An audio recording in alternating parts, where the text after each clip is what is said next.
Oi, gente, estamos aqui com o Tasso Conta, né? O nosso podcast que vai gerar muita informação para você. E a gente hoje vai ter um tema muito legal, que é controladoria estratégica, tá? Um convidado muito especial. E eu não queria pedir para vocês para não esquecer de curtir, de comentar e deixar seus likes lá nos nossos canais de comunicação, que vão estar aí os vídeos, né, de todo o nosso podcast. E hoje com a gente, na realidade, Eduardo Zanotelli. Vai estar aqui com a gente hoje, falando um pouquinho de controladoria. Du, muito obrigado por você estar aqui com a gente nesse papo, né? Com certeza vai ser muito valioso para as pessoas. O Du, ele é consultor, é professor, né? E a gente está aqui nessa pegada muito divertida que nós vamos começar juntos e te agradeço demais por estar aqui com a gente da Tasso. Então, Du, você trouxe assim um tema muito legal, né? Que é controladoria. É um tema que está em alta, né, no Brasil, não só através do sentido de controle, mas através de ESG, de outros temas ligados. E eu queria que você falasse um pouquinho dessa questão do controle, né? Dessa questão de planejamento e gestão. O que a controladoria estratégica pode agregar para as pequenas, médias e grandes empresas hoje? Primeiro, agradecer o convite, Carlinha. Obrigado por estar aqui. É um prazer enorme estar aqui com vocês, com as pessoas que te assistem. E a ideia é a gente tentar tornar um pouquinho mais popular esse tema que acaba virando jargão, que acaba virando tema de moda, e as pessoas começam a achar que isso é para empresa grande e esquece que toda empresa precisa de controle. Toda empresa precisa de gestão. Não importa que é uma microempresa, não importa que é um food truck que você está movimentando. Tem que ter controle, tem que ter gestão. O termo acabou virando moda, né? A gente não gosta muito desses modismos, mas é bom pelo menos para a gente explicar para as pessoas. A controladoria estratégica é a controladoria que a gente sempre viu, que a gente sempre ouviu, mas ela tenta dar um passo além. Você começou bem a sua fala. Quando a gente pensa em controladoria, a gente pensa em controle. E aí surge uma ideia, uma noção que controladoria é só controle. A controladoria estratégica, ela quer extrapolar esse limite do controle. Peraí, já que eu controlo isso, já que eu tenho acesso a essa informação, já que eu sei o que acontece, eu não deveria te ajudar com o planejamento? Então, a controladoria estratégica, ela está mais direcionada para o planejamento, né? Para te ajudar a pensar o futuro. Daí a ideia de controladoria estratégica, porque você usa o controle para te auxiliar com a estratégia. As estratégias da sua empresa. E, assim, é bem legal você falar, né, que quando a gente está ensinando, quando a gente está contratando, quando você fala para alguém, você tem controladoria na sua empresa? E a pessoa já logo pensa, controladoria são de grandes empresas, você vai pensar em grandes companhias. E na realidade não é. Na realidade, esse nome, você ter um departamento de controladoria, ele tem a sensação da gente encarecer a nossa administração. Verdade. Mas a gente não precisa lidar com isso como um departamento. E sim, como a gente pode ter serviços e pessoas que nos auxiliem. Uhum. E aí eu queria que você falasse um pouquinho disso, né? Porque já que a estratégia ela está envolvida nos negócios da gente, né? Se a gente não tiver planejamento, eu sempre falo, né? É planejamento, ação, resultado, né? Eu falo assim, é de uma outra forma, mas é isso. As empresas precisam de planejamento, ações, resultado. Perfeito. E no finalzinho da curva, o feedback para avaliar e a gente seguir. Fala um pouquinho sobre isso. Como é que uma média, uma pequena empresa podem implantar controles, gestões desses controles dentro dos seus negócios? Então, em princípio, toda empresa tem a sua controladoria. Ele não precisa, como você falou, ser um departamento onde eu vou ter 3, 4, 5 pessoas. Controle toda empresa tem. O importante é que as pessoas, ao querer criar controle, entendesse como esse controle pode auxiliar na gestão. Já começou a virar controladoria estratégica. Automaticamente, se você começa a usar controle para te auxiliar na gestão e você alcança o planejamento, você já tem controladoria estratégica. Talvez você e mais um, talvez você e a sua esposa, se for uma empresa familiar, ou você e sua esposa, ou um filho, isso não é o importante. O importante é você saber por que você está controlando. Então imagina que eu sou um microempreendedor e eu comercializo roupas. Poxa, eu não deveria controlar meu estoque? Peraí, se eu tenho estoque é porque eu comprei de alguém, já que eu não fabrico, eu estou comprando de alguém. Peraí, mas se eu compro de alguém eu tenho que pagar, né? Mas se eu comprei é porque eu quero vender. Então, peraí, se eu estou vendendo, eu também deveria controlar. Então, o controle para mim começa por aí. E até o tipo, igual esse exemplo que você deu, que tipo de estoque, qual é a forma que você vai fazer essas aquisições e guardar isso. Eu vou fazer um estoque muito alto, tirando os nossos jargões de inglês, nossa parte contábil, né? Eu vou fazer um estoque mais dinâmico, vou fazer um estoque que eu sei que como a moda, eu tenho lá primavera, verão, outono e inverno. Isso. Eu vou guardar aquela roupa por quanto tempo? Então até isso faz parte, não faz? Faz parte. E você deu bons exemplos. Como me veio à mente a ideia de uma loja de roupas, essa questão do tempo, das estações é importante. Então, esses 3 exemplos que eu dei, eu estava pensando em concluir falando de capital de giro, porque é uma coisa que as pessoas conhecem pouco, mas é fundamental para qualquer negócio. E agora eu lembrei de uma amiga minha que há muito tempo atrás ela saiu da empresa que ela trabalhava e ela queria abrir a empresa dela. Ela queria comercializar roupas de bebês. Aí ela me procurou. Na época eu ainda trabalhava com escritório de contabilidade, né? Depois eu saí do escritório de contabilidade e fui para a parte de consultoria. Mas naquela época, Carlinha, eu ainda tinha escritório de contabilidade. E a primeira coisa que eu falei com ela, o nome dela era Cláudia. Eu falei, Claudinha, você já tem uma noção clara de quanto vai te custar para manter seu estoque? A necessidade, né? Aonde você quer colocar? Eu já vi um monte de lojas de roupas de bebê lá. Então, tá vendo a estratégia como é que vem? Ela vem no início. Nós, contadores, poderíamos lembrar do princípio da continuidade, né? Poxa, se eu quero abrir uma empresa, ela deveria perpetuar. Então, o pequeno empresário, o grande empresário, ele tem que entender bem essa noção da necessidade dele de capital de giro. E as principais variáveis são os exemplos que eu dei. Quanto que eu recebo, quando que eu recebo, quanto que eu tenho para pagar, quando que eu vou pagar e como eu equilibro isso no meu estoque. Se você tem controle disso, Carlinha, pode ser manual. Você não precisa de um software sofisticado para fazer isso. O ideal é que você tivesse um software. Mas só que hoje barateou muito, né? A gente tem uma infinidade de instrumentos de tecnologia hoje. Sim. Eu vim no congresso agora da Conescap e, assim, fiquei impressionada, em fevereiro agora, como que aumentou o volume de empresas através de startup, onde o custo é menor para você fazer a aquisição e você não compra, você loca, ou seja, você não tem aquela obrigação da fidelidade durante tanto tempo. E isso melhorou muito o mercado. Então pode facilitar, né, para todo mundo aí que está nos ouvindo, pode facilitar essas aquisições e para controle. Sim. Né? E quando você fala de necessidade, eu acho importante, por exemplo, a gente quando vai montar um negócio, eu acho que faz parte da estratégia, a gente não para pensar o que está em torno. Você falou da Cláudia, né? Então, assim, quantas lojas tem ao meu entorno? Eu quero montar uma loja de roupa de bebê. Onde? Primeira coisa.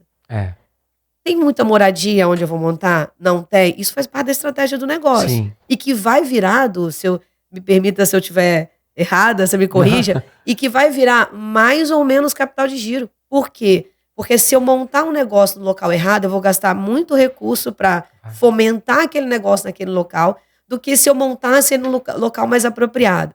Então, a análise do entorno, e isso faz muita falta para as pequenas empresas, porque elas não pensam nisso antes, né? Então, elas vão lá, como a Cláudia fez com você, vai na sua empresa, procura um escritório de contabilidade simplesmente para abrir um negócio.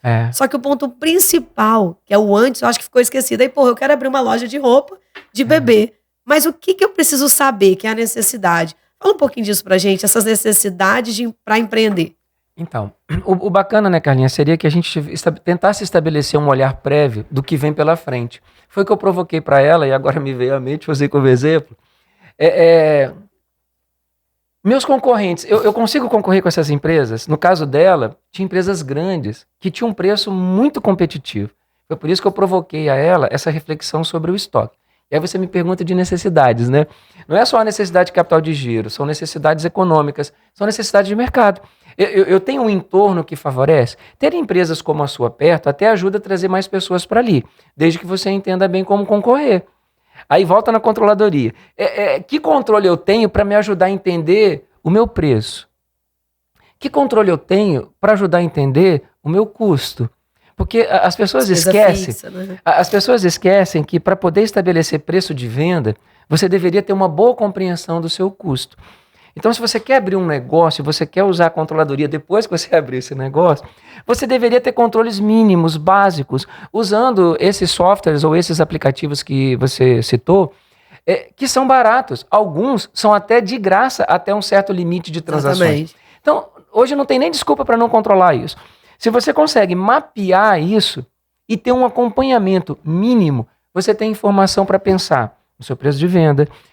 Olha que coisa bacana, né? Quando a gente pensa em preço de vendas, quando a gente pensa em custo, o que eu quero entender, na verdade, é a minha margem. Porque se eu sei... Faz parte da controladoria também pensar no tributário? Faz. Faz parte da estratégia, tipo... se essa aquisição, se eu abrir a empresa no Espírito Santo e comprar de São Paulo, como é que fica? Se eu comprar de outro estado, se eu posso ter uma outra empresa que vai ser um atacado para vender para mim, faz parte disso. Porque às vezes as pessoas esquecem disso, né? Abre primeiro e pensa nisso depois. Foi bom você ter tocado nesse assunto. A visão clássica de controladoria que se tem é que a controladoria engloba contabilidade, custos, tributos, orçamento e patrimônio. Essas são as 5 funções básicas de qualquer controladoria. Eu posso ficar no básico, então é só controladoria. Eu posso usar tudo isso para ir para a estratégia. Aí vira controladoria estratégia. Mas, perfeito, tributo é uma área relevante da controladoria. E impacta preço, impacta caixa. Então, quando eu penso no tributo, o exemplo que você deu, ele pode sim, poxa, se eu compro daqui, se eu compro de São Paulo, se eu compro de Minas, eu tenho algum tipo de vantagem tributária? Benefício, né? Algum benefício? Que vai melhorar minha margem de lucro ou vai piorar minha margem de lucro? Qualquer coisa que diminui custo, aumenta a margem de lucro. Então, você concorda que todo empresário, todo empreendedor, ele deveria fazer primeiro uma estratégia, primeiro ter essa controladoria estratégica para depois montar o seu negócio? Porque se ele depende de tudo isso para analisar, depois que ele monta, ele já tem que analisar o que faltou para aquilo acontecer. Sim. Num mundo ideal, Carlinha, a gente planeja primeiro e executa depois. Mas veja, voltando no exemplo da minha amiga, eu antevi que ela poderia fechar a empresa dela em algo em torno de 10 meses a 1 ano, porque eu fiz uma continha mínima do capital de giro que ela ia precisar e ela tinha pouco capital de giro. Como a empresa dela era nova e ela não tinha crédito, ela não ia conseguir buscar capital de terceiro para poder bancar esse capital de giro. Infelizmente, ela fechou a empresa dela com 10 meses. Então, o que você está falando é de extrema importância. Um planejamento não é nada sofisticado, Carlinha. Quem tiver ouvido a gente não pode imaginar que é algo do nível de um Arcelor, de uma Vale, né, de um Magazine Luiza. Calma, amigo. Você quer fazer o quê? É uma loja de roupa. Você quer atingir, né? É um escritório de contabilidade, de consultoria. Você acabou de se formar, né, numa faculdade de business. Você quer montar uma consultoria? Também precisa disso. O ideal seria entender esse entorno, voltando na sua fala anterior, entenda o mercado. Se você entende o mercado, você vai entender concorrente, você vai entender preço. É difícil no mundo atual a gente botar preço no nosso serviço ou no nosso produto. A maioria o mercado é muito amplo hoje, né? O mercado é que impõe o preço das coisas, seja para serviço... A gente tá com a internet aí também, né, Edu? A gente está aí com várias vendas online de serviço, de produto. Esse é um mercado que você deve considerar. Né? Sim, é um concorrente novo. Imagina se eu estou lá querendo abrir minha lojinha para comercializar roupas de bebê, eu não posso ignorar que tem um monte de gente. Não é só a lojinha que faz divisa comigo que é meu concorrente. Sim. Tem esse mundo inteiro. Faz parte desse entorno.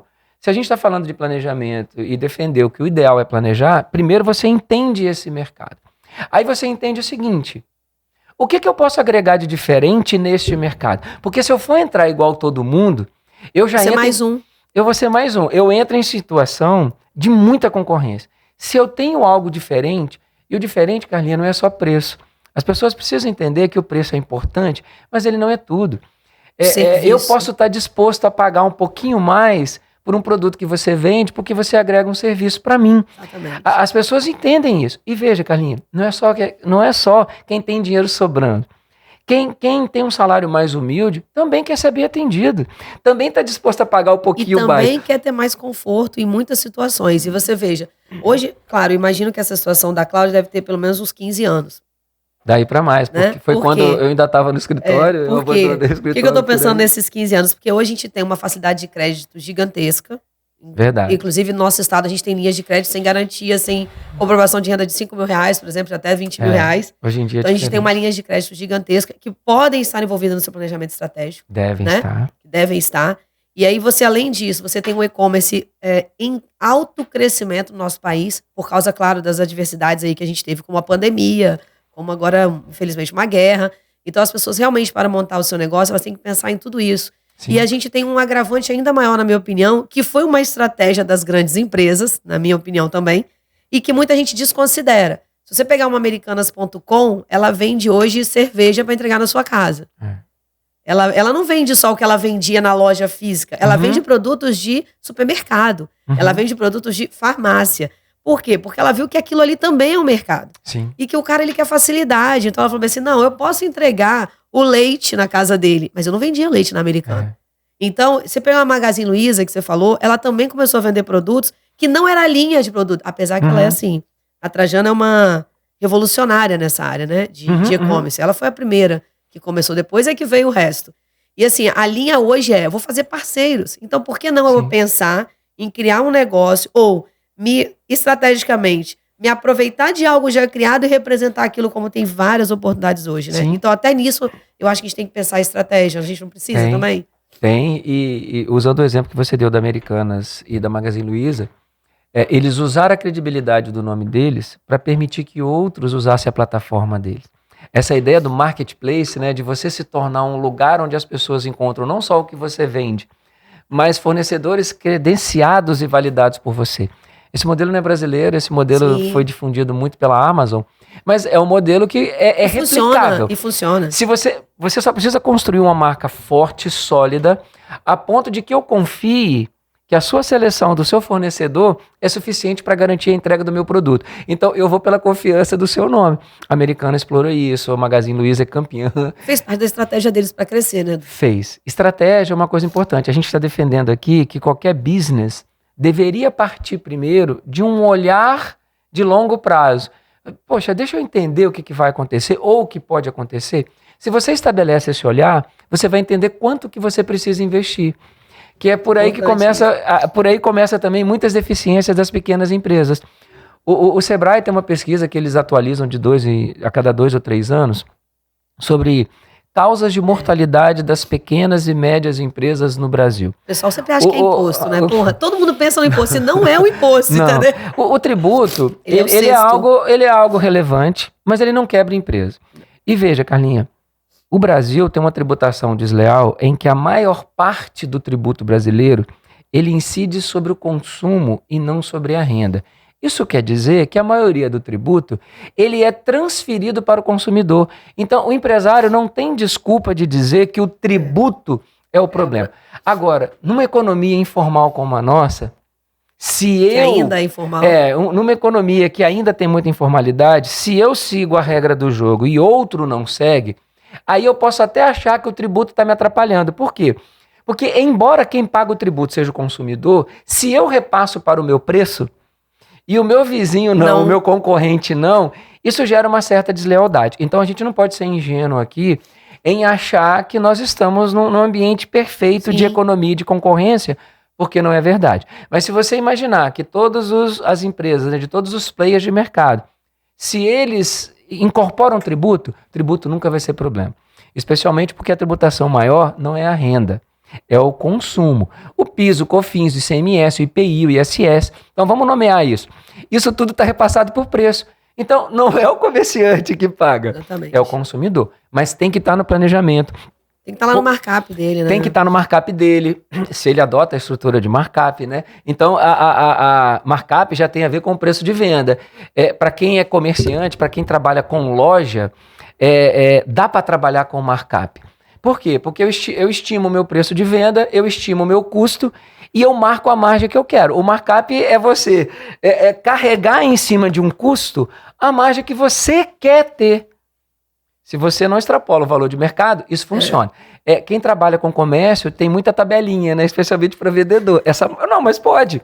Essa marcação de preço... É uma tabelinha e tem um limite. Você pode dar desconto até... E hoje a coisa está tão transparente que você chega na loja e o vendedor já fala, ó, o meu limite aqui, ó. Você chega numa loja normal, essas de shopping, aí aparece na telinha assim, ó. Ele não consegue ultrapassar aquele desconto. Ele tem que ir no gerente. Chama o gerente. Né? Chama o gerente para poder ver. Então, até nisso as empresas pensaram, né? A estratégia de permitir que o próprio vendedor dê o desconto até um certo limite para não ultrapassar a margem do lucro que eu quero, para não diminuir. E quem permite que isso aconteça? A controladoria. Porque se eu não entendo o meu custo, se eu não entendo o meu preço, como é que eu marco a margem? Como é que eu dou alçada para o meu vendedor? Ó, você vai tentar vender por X, mas se o cliente chegar com um concorrente aqui, você pode baixar até aqui. Depois ele chama o gerente. E às vezes vai falar com o diretor ainda. Já fiz negociação de eletrodoméstico para casa, para minha casa. Verdade. Que o gerente falou assim, olha, valor que você vai comprar. O meu limite é aqui, mas espera um instantinho, porque eu vou acionar. Olha só, eu vou acionar a minha diretoria. Era uma loja de departamentos, eu nem estava aqui em Vitória, eu estava atendendo um cliente lá em Goiânia, e por acaso eu vi uma coisa que estava com preço bacana, eu falei, cara, eu vou levar. E veja, Carlinha, eu comprava lá e ele entregava na minha casa aqui. Lá em Goiânia? Lá em Goiânia. Eu não precisava levar pro hotel. A fronteira não tem mais, né? Toda hora eu bato a mão nesse microfone, desculpa. Eu tenho invadido de mexer com os braços, perdão. Mas veja, para entender como que as coisas são flexíveis. O cara não quer perder a venda. Não, eu entrego na sua cidade.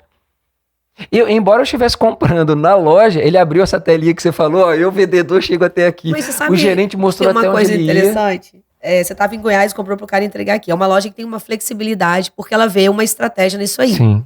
Eu fui em Bento E ela Gonçalves, tem um e-commerce. E ela tem. Então, eu fui em Bento Gonçalves e a gente visita muito vinícola. Quem vai em Bento Gonçalves é visitar a vinícola, né? Então, e aí faz parte, né? Você vai em algumas vinícolas e eles falam assim: a gente te entrega no Espírito Santo, desde que a compra seja no mínimo X. Ok, faz sentido. Né? Por quê? Porque pra ele, se só vamos imaginar que só tenha eu do Espírito Santo naquela loja, e ele tem um fluxo menor de gente do Espírito Santo, de repente custa muito caro pra ele. Então, assim, ele tem que ter uma margem, ó.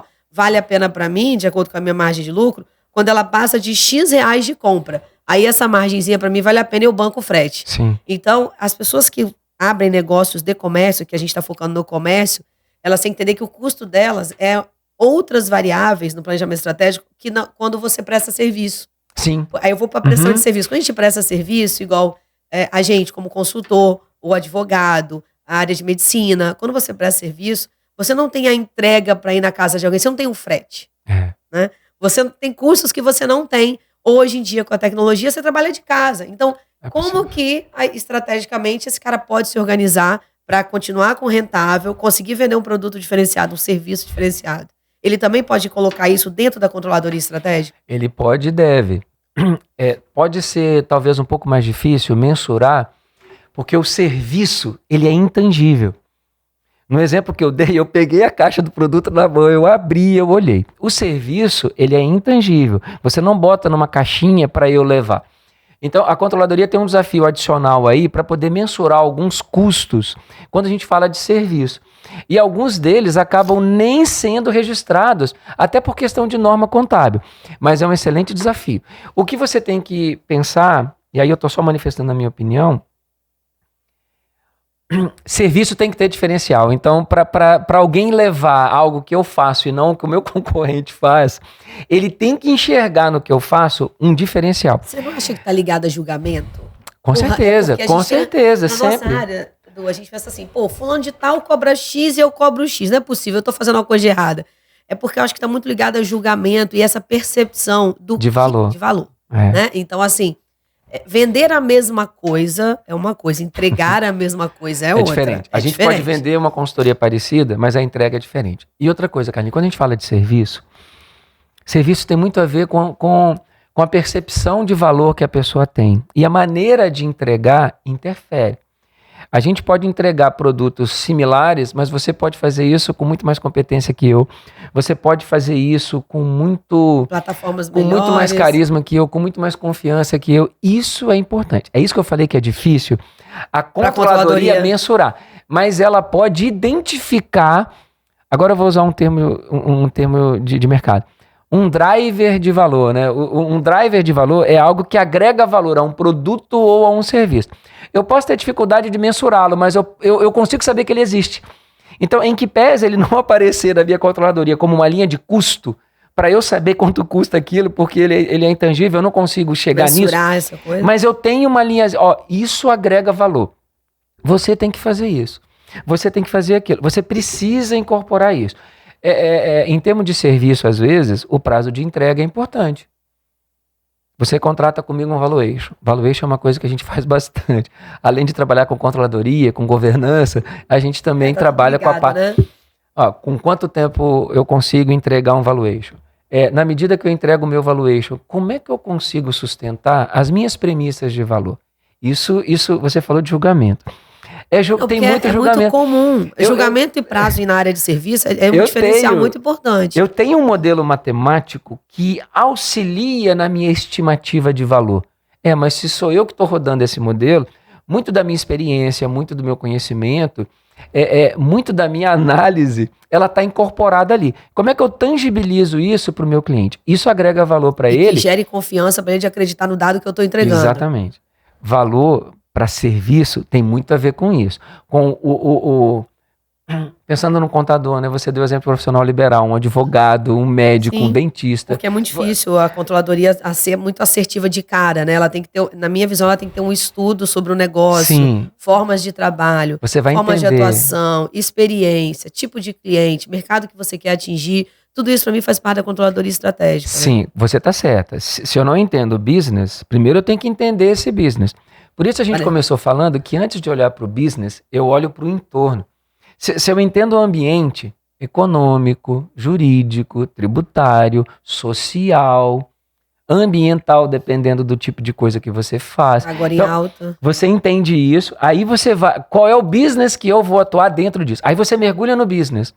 Seja ele o que for. A controladoria, ela tem que te ajudar a monitorar tudo isso. Quando que ela vai ser estratégica? Quando ela extrapolar controle. Se ficar só no âmbito de controle, é a controladoria tradicional. Extrapola o controle e me ajuda a tomar decisão. Peraí, deixa eu usar essa informação de controle de estoque que você tem aqui para eu entender o prazo médio de estocagem. Porque na realidade, você vê muita empresa e fala assim, meu departamento de controladoria me entregou os relatórios. Aí eu pergunto, e? Aí faz aquele trabalho bonito, entrega aquele monte de dashboard, né? Aquela coisa bonita. Porque, né, o pessoal fala bonito. É gráfico, tá, gente? Dashboard é gráfico. Então, entrega aqueles gráficos tudo colorido, mas não tem uma linha ali que diga assim, mas nenhuma, sabe? Eu pego vários. Não tem nenhuma linha assim que diga, o que eu vou fazer com isso? Porque você entregar índices é muito tranquilo, porque é só você pegar, você tá pegando dados que aconteceram, dados que eu projetei, dados versus dados que aconteceram, e gerei uma diferença. Pode ser boa ou ruim. Onde eu errei? Né? O que eu faço para melhorar? O que eu faço para não acontecer de novo? Na minha visão, a controladoria estratégica ela deve focar esse ponto. Então, quer dizer, primeiro você planejou, sugeriu, agora controlou, mas e daí? Né? Então, esse resultado, na minha visão, assim, mercado mesmo, quando a gente pega com os clientes que têm esses serviços ou internos ou terceirizados, tá faltando dizer porque o que vai fazer? Porque o cara não entende do business. Ele só gera o número, ele não entende, ele não se aprofundou no negócio e aí ele não consegue gerar informação. Você tocou no ponto sensível. Sensível para comentar ou sensível porque é sensível? Sensível, não, para comentar pra gente vai ser fácil, mas é sensível pro business. Por quê? Uma controladoria bem feita, bem estruturada, ela gera muita informação. E você já foi um pouquinho mais lá frente para dizer que essa informação, ela não é organizada só sobre a forma de relatórios. Hoje em dia a gente tem tecnologia e é barato, não é coisa cara. De novo, né, a gente está falando de controladoria para ninguém achar que isso é coisa de empresa grande. Não, isso é coisa de empresa grande, isso é coisa de empresa média, isso é coisa de empresa pequena, isso é coisa de microempresa. Você pode ter relatórios e você pode usar informações de uma maneira mais visual. Aí você deu o exemplo dos dashboards, que vem daquela ideia de BI, que o BI, né, é aquela inteligência do negócio. É por isso que eu falei que você tocou num ponto sensível. A inteligência do negócio está ali. Só se eu que estou do outro lado da telinha do computador, do tablet, do celular, eu não entendo o número, aí você falou, né? Cara, eu tenho um gráfico bacana, eu tenho um número bacana, eu não consigo interpretar aquilo. Aí é uma função da controladoria. A controladoria, o controller, ele não toma decisão, mas ele deveria estar em condições de apoiar a tomada de decisão. Eu, como de gerente ou como diretor, eu deveria conseguir entender aquele gráfico, aquele número. Eu deveria. Se eu não consigo... Mas não é sua área, gente. Carlinha, não é a minha área. Mas você tem que ter pessoas que te auxiliem. Mas se eu sou um diretor financeiro, se eu sou um diretor... O diretor sim. Né, o empresário o gerente... Difícil. Então, é difícil, mas ele precisa evoluir para esse nível. Essa é uma provocação válida para a gente fazer aqui. Né? O empresário... Ele não pode, não importa o tamanho, ele não pode ser só o visionário, cara. A gente precisa do visionário. Só o fomentador de negócio. Cara, não pode, Carlinha, tem que ter um certo equilíbrio. Porque se eu sou o visionário, mas eu não consigo visualizar também adequadamente os riscos, aí eu quero entrar num outro lado da controladoria estratégica, porque hoje em dia, uma das áreas que mais tem se desenvolvido em termos de gestão são os modelos de gestão de risco, são as auditorias baseadas em risco, controladoria baseada em risco. Por quê? Porque risco é uma questão importante. Não adianta só a visão se eu não consigo dosar o risco. Eduardo, relaxa. Quanto maior o risco, maior o retorno. Então, risco não é problema. Muito visto na área pública, né? Porque a gente é obrigado, inclusive, agora com a experiência que eu estou tendo na área pública pequena, existe uma regra do TCU que você faça a verificação dos riscos por atividade. E isso não foi muito, vamos dizer assim, ele não foi condimentado, né? Tipo o temperinho da comida, ele não foi muito condimentado nas nossas empresas quando nascem, né? De você ter um negócio e você analisar que tipo de risco está envolvido em várias fases desse negócio, para você mitigar esse risco, né? Que a gente tinha muito essa visão que você falou, quando a gente estava fazendo faculdade, pós-graduação, mestrado. Quanto maior o risco, maior o retorno. Calma que essa regra não é verdadeira hoje em dia também 100%. Porque a gente pode minimizar, quando a gente começa a analisar e trabalhar risco, quanto menos risco você tem, mais rentabilidade você tem. Eu acho que ao longo da história está provando algumas coisas, porque o mundo muda, né? E a gente pode melhorar isso. O problema não está no jargão, não. A regra vamos alinhar isso aí. Você como ótimo finanças, né? Então, isso é a provocação. A minha formação de finanças sugere um alinhamento. É o seguinte, quanto maior o risco, maior o retorno. Só que eu preciso gerenciar esse risco. Aí é que está o problema. Eu não posso contar com a sorte. Essa é a diferença. O jargão não está errado. Seja pelo viés da economia, seja pelo viés das finanças, quanto maior o risco, maior será a possibilidade de retorno. Isso deveria sugerir que, se o risco é muito grande, eu deveria ter uma boa gestão de risco. É só isso. Nós, contadores, não somos treinados para isso. Eu sou graduado em contabilidade, você é graduado em contabilidade. Então, a gente é treinado para evitar o risco. Risco não é coisa ruim. É bacana. Por isso que eu falo que não tem milagre, tá, gente? Tem milagre não. Esse negócio do cara vender um milagre pra vocês aqui, não tem risco nenhum. Cara, não existe. Tem alguma coisa errada. Então, risco não é problema a partir do momento que eu consigo identificá-lo. E aí você falou do modelo do TCU. O modelo do TCU, ele é inspirado nas melhores práticas internacionais de governança, Carlinha. E é muito legal, gente. Muito legal isso. Eu gosto. Eu tô vivendo isso agora e é muito legal. Eu gosto por quê? Porque eu enxergo pelo olhar das finanças e em finanças, risco não é problema, desde que eu identifique e desde que eu consiga administrar. Pensa, uma seguradora. Uma seguradora, ela pega o risco de milhões de pessoas no mercado e traz para ela. Se a gente achar que risco é coisa ruim, seguradora nunca existiria. Mas por quê? Imagina mesmo. Como é que eu estou ganhando dinheiro em cima do risco dos outros? É isso. Mas veja, a seguradora ela consegue administrar o risco do meu carro ser roubado ou da minha casa pegar fogo de uma maneira diferente do que eu. Então, como eu não consigo administrar esse risco, diante do risco, eu posso assumir o risco. Ela tem dados, eu posso transferir, eu posso administrar, percebe? E ela eu tem posso dados, ignorar. né, Edu? Ela tem dados, que Sim. é isso, né? Controladoria estratégica precisa de informação, né? Gestão. Informação para gerar gestão, porque se eu não tenho... Por que a seguradora ela aumenta ou diminui o valor do seguro? Porque ela tem informação de quantos carros bateram, foram roubados, qual tipo de carro, em que cidade, né? Se tem muito roubo numa determinada cidade, o valor... Por isso que ela tem exatamente, você falou uma coisa importante da seguradora, é uma prestadora de serviço que trabalha vendendo algo em cima do seu risco, né? Que ele não é assim, é muito difícil você parametrizar isso para ter cobrança de valor. Então, o que ela faz? Ela pega dados externos daquele local para poder verificar. Opa, então o nível de possibilidade aqui disso dar errado, ele é 10%. Isso aí. Né? Então ela começa a elaborar. Isso faz parte da controladoria estratégica, né? E vê, a gente acabou dando um exemplo sofisticado de risco, porque no caso da seguradora, ela só consegue estimar esse risco usando modelos matemáticos robustos, que a gente chama de cálculo atuarial. Mas para empresa menor, você não precisa de cálculo atuarial, mas você precisa da mesma coisa, identificar o risco. Se eu identifico o risco, eu posso estabelecer gestão sobre ele. É isso que eu queria chamar a atenção. Ferramentas, né? E a gente tem ferramentas de gestão. O modelo que você se referenciou do TCU, que ele é inspirado nas melhores práticas de governança, e a B3 hoje, para você se qualificar como novo mercado, que é o nível máximo de governança do mercado de capitais brasileiros, você tem que usar esse modelo. Só que ele é um modelo que ele parte do princípio que eu tenho um nível de governança muito alto. Talvez a pequena empresa, a média empresa, ela não tenha esse nível de governança. E aí o que eu queria deixar de contribuição para as empresas menores e médias? Mesmo sem ter um nível muito elevado de governança, eu posso estabelecer alguma gestão de risco. Então, usa a controladoria. Só traduz para eles assim, governança na singela... Não, porque governança para eles também simboliza algo muito grande, né? Verdade. Governança para pequena empresa é o quê? Legal, excelente pergunta. Vamos ver se eu consigo botar de maneira bem simples, né? A governança é aquele conjunto de princípios, aquele conjunto de valores que deveria orientar toda e qualquer ação dentro de uma empresa.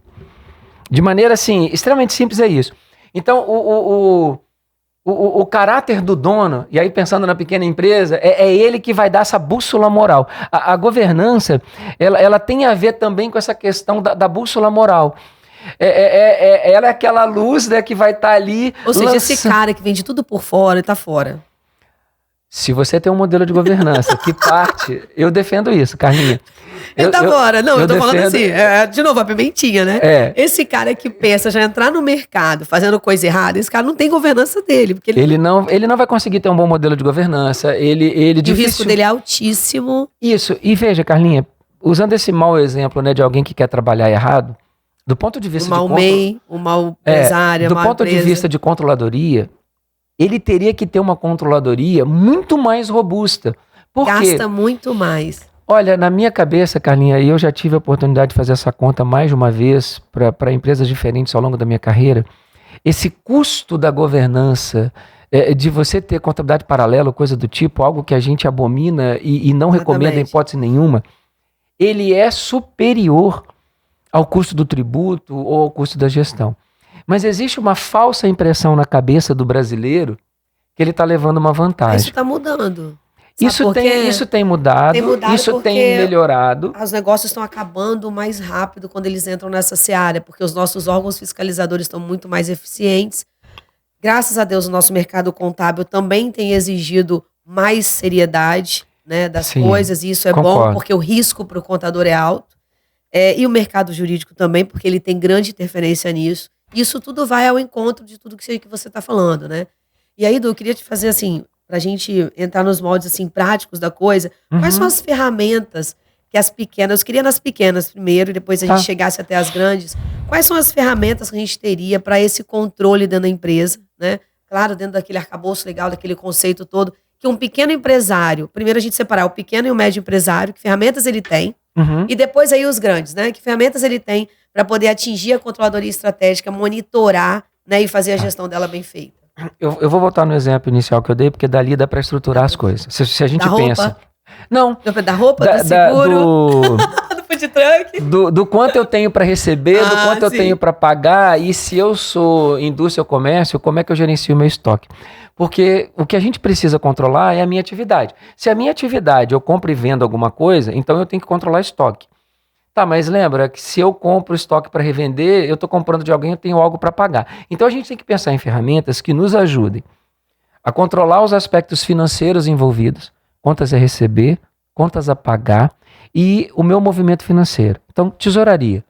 Então, eu preciso de um software, de um aplicativo que ele me ajude a controlar contas a receber, contas a pagar e as minhas contas e o meu caixa. A gente costuma chamar isso de tesouraria. Então, se eu já tenho um aspecto financeiro aqui. Softwares para isso tem bastante. Dos mais baratos. Né? O celular. Olha, tem aplicativo que você vai fazer pelo celular. Eu não sei se vale a pena a gente nomear alguns aqui. Mas tem muitas opções de software para isso. Então, eu queria falar do controle para cada um escolher o software que usa. Ou seja, o pequeno empresário ele precisa de uma ferramentazinha de controle. Uma ferramenta tudo que mínima. Ele está comprando, vendendo para ele, da tesouraria dele. Da tesouraria dele. E veja, a gente está fazendo uma recomendação. Evite fazer isso manualmente. Existem ferramentas muito baratas ou até gratuitas para você fazer isso hoje. Então, diferentemente de 20 anos atrás, que eu tinha uma desculpa que era muito caro ou era difícil acessar, hoje não. Hoje eu acesso de diversas formas. Por isso eu estou focando no tipo de controle. Eu preciso de 2 olhares para gerenciar bem uma empresa. Um olhar financeiro e um olhar econômico. Eu comecei dando exemplo do financeiro. Contas a receber, contas a pagar, tesouraria. Quando eu falo de contas a receber, eu estou pensando também na inadimplência. Então eu controlo o quanto eu posso deixar de receber. Né? Que o pequeno e microempresário às vezes deixa de lado. Não posso deixar. Tá vendo como a controladoria ela impulsiona a gestão? E que hoje tomou outra visão, né? Porque, porra, você vê Pix. Vamos lá, vamos pegar. Olha como a inadimplência ela pode ter uma visão diferente e estratégica hoje. Pix, PicPay, bancos digitais, cartão de crédito. Eu perdi a data de quando eu andei com cheque. Não lembro mais. Eu nem ando com carteira. Eu vim pra cá hoje só com celular. Não, minha carteira de motorista digital tá ali. Eu saí ontem pra caminhar com a minha amiga. Eu falei bem assim, nós vamos parar na cafeteria, né? Aí ela falou assim, vamos levar bolsa? Aí não, vamos levar só o celular? Aí por quê? Porque no celular tem o cartão do banco, tem o PicPay, tem o Pix. E se você tiver um smartwatch? O smartwatch ainda paga. Pois é, se tiver o smartwatch ainda paga. Ou a pulseirinha do banco, né? Porque tem a pulseirinha do banco também. Então assim, você concorda também que a estratégia aí, olha como é que é. Por isso que eu fiz a provocação lá no início, de que a gente consegue colocar isso numa pequena e média empresa, porque a gente tem um ferramental enorme hoje, uma mudança no mercado. E tem que mudar a cultura do empresário. É por isso que a gente está tentando mostrar que é uma coisa acessível. Então, todo e qualquer empresário, independente do tamanho dele, ele precisa controlar o contas a receber dele, ele precisa controlar o contas a pagar dele e ele precisa controlar a tesouraria dele. É por aqui que ele vai saber se ele tem dinheiro para pagar as contas. Pequeno e médio, ele consegue com esse controle aí de tesouraria, ele já ajuda muito. Olha, resolve a maior parte do problema dele. O que a gente pode tentar ajudar mais esse pequeno empresário, que está muito acostumado com a visão financeira, e foi por isso que eu comecei por ela, ele precisa entender também que há um olhar econômico.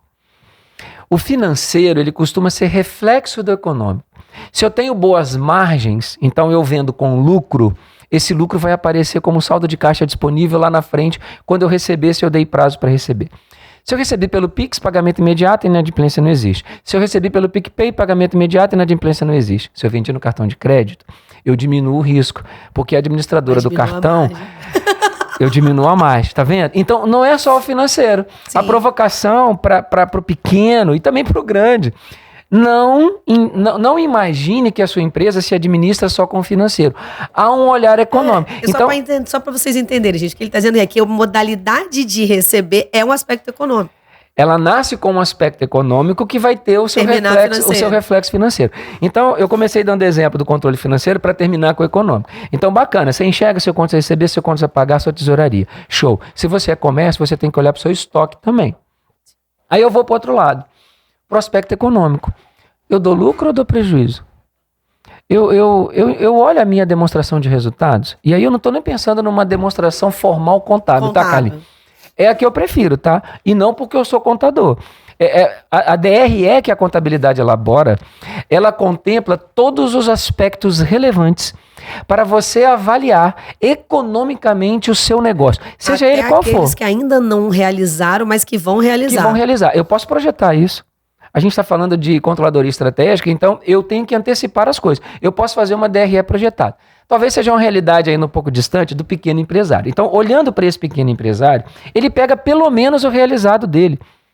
O que a gente está tentando fomentar... Aliado ao fluxo de caixa, porque ele tem os próximos meses, né? Então, aí eu já estou com o fluxo de caixa do lado de cá. Aí a gente está tentando ajudar eles a visualizar que a controladoria deles tem que ter um olhar econômico. No mínimo. No mínimo, para eu balancear com os dois. Eu já tenho meu fluxo de caixa. Se eu sei quanto eu vou receber, se eu sei quanto eu vou pagar, e se eu sei o saldo do banco...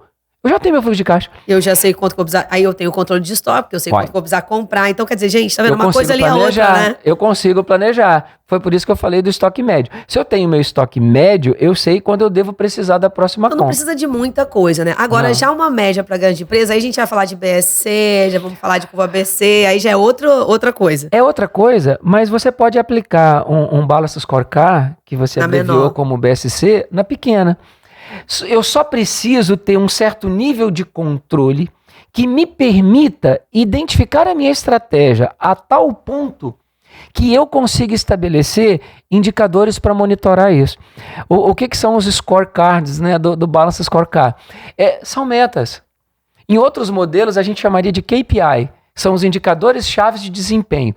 Por que uma pequena... Não precisa ser muitas, né, Edu? A gente pode ter 3, 4, dependendo do tamanho do porte da empresa, você pode ter metas mais estratégicas, né, do que você ter. Eu sempre costumo dizer assim para as empresas: não adianta você ter 11 indicadores para medir se só 3 são necessários para sua realidade. Acabou. Os outros só vão complicar a sua análise de gestão. É isso aí. Então, acho que até nisso, a definição de que indicador você vai escolher, como que você vai medir, mensurar aquilo, de repente você faz um BSC, né, mais aliado, menor ali, né, com as metas, né? Já tem ferramentas, né?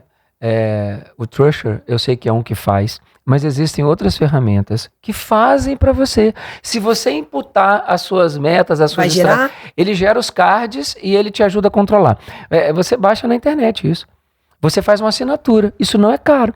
Eu não quis falar de nome, né, para não parecer que a gente está fazendo propaganda das coisas. Mas é bom dizer que tem várias opções. Tem muitas opções. E veja, Carlinha, você deu um exemplo que parece sofisticado, que é o BSC, mas ele pode ser aplicado numa pequena empresa. Eu só preciso entender o conceito do scorecard, eu só preciso entender qual é o objetivo do scorecard e eu aplico isso em qualquer empresa. Pensando em empresas que têm mais recursos, geralmente é mais fácil implementar. E veja, não adianta eu olhar só para a estratégia, né? O Balance Scorecard, ele é bacana, eu gosto do modelo, mas ele foi criado pensando em estabelecer medidas para a implementação da estratégia. Eu preciso de estratégia. Sozinho não funciona. Mas sozinho não funciona. Então, a gente precisa também de outras medidas. Eu preciso de medidas estratégicas, mas eu preciso de medidas operacionais. Se eu produzo, aí eu já estou indo para a indústria, se eu produzo, eu preciso de indicadores ali também. Então, cada caso é um caso. Por que eu dei o exemplo da indústria? Para chegar no custeio.